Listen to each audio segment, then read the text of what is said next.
민주당을 탈당한 이낙연 전 대표, 이준석 개혁신당 정강정책위원장에게 둘이 힘을 합치면 세대 통합 모델이 될 수 있다라면서 함께하자고 공개 제안했습니다. 국민의힘에선 친윤 핵심인 이철규 의원의 공천관리위원회 합류를 두고 이른바 윤심 공천 논란이 일고 있는데요.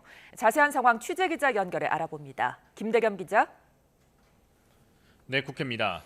네, 오늘 원칙과 상식 의원들도 창당 선언을 했고 또 이낙연 전 대표도 이준석 위원장을 향해서 공개 제안을 하면서 이 제3지대 연대 시도가 본격화하는 모양새죠.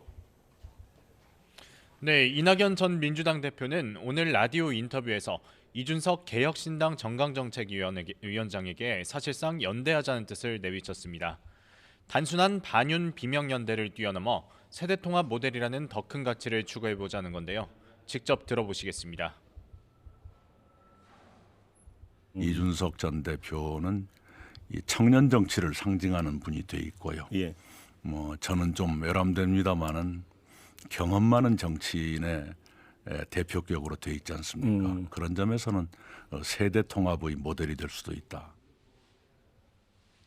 이준석 개혁신당 정강정책위원장도 이낙연 전 대표와의 연대 가능성을 열어뒀습니다. 다만 단순한 기계적 연대 수준에 그치면 여론도 등을 돌릴 거라며 구심력 강화를 위해 더 많은 논의가 오가야 한다고 강조했습니다. 들어보시겠습니다. 무턱대고 합치자 아니면 연대하자 이런 이야기는 당장 저희 당내 구성원들도 그렇게 끌려하지 않고 그리고 또 대중도 그만큼의 지지율로 화답하지 않을 것이다. 최대 공약수를 찾기 위한 노력을 계속. 민주당을 떠난 전 원칙과 상식 소속 이원욱, 김종민, 조응천 의원도 오늘 창당 선언 기자회견을 열었습니다. 박원석 전 정의당 의원과 정태근 전 한나라당 의원도 자리에 함께 미래대연합이라는 당명으로 창당 절차를 발반하겠다고 밝혔습니다. 이들 역시 기득권을 내려놓을 각오가 돼 있는 모든 세력과 협력하겠다는 입장이라 앞으로 제3지대의 연대 움직임도 주목받고 있습니다.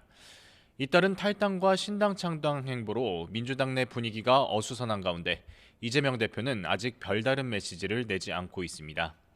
이런 가운데 홍익표 원내대표는 오늘 경남 양산에 내려가 문재인 전 대통령을 예방했는데요.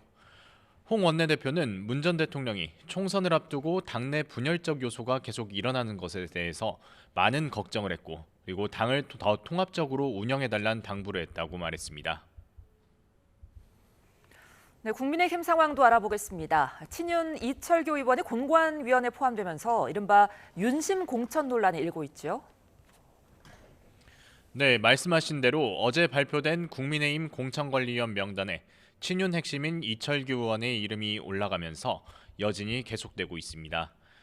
정치 경력이 짧은 한 비대위원장 대신 내부 상황을 잘 아는 이철규 의원이 공천 심사 과정에서 목소리를 더 낼 수 있다는 관측이 당 일각에서 나오고 있는 겁니다.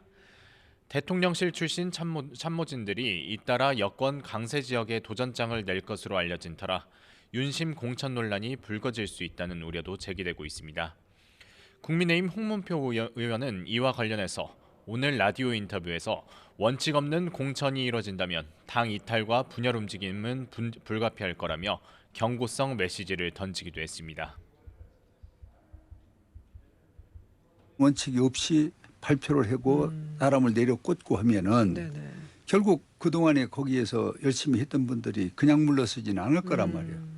그럼 공천 안 되면 또 딴 당으로 갈 거고.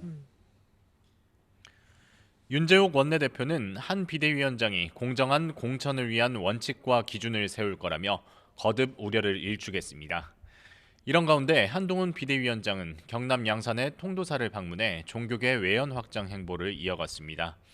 다음 주부터는 중진 의원을 시작으로 당내 의원들과 회동 자리를 잇따라 가질 계획인데요.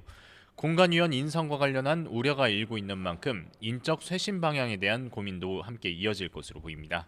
지금까지 국회에서 전해드렸습니다.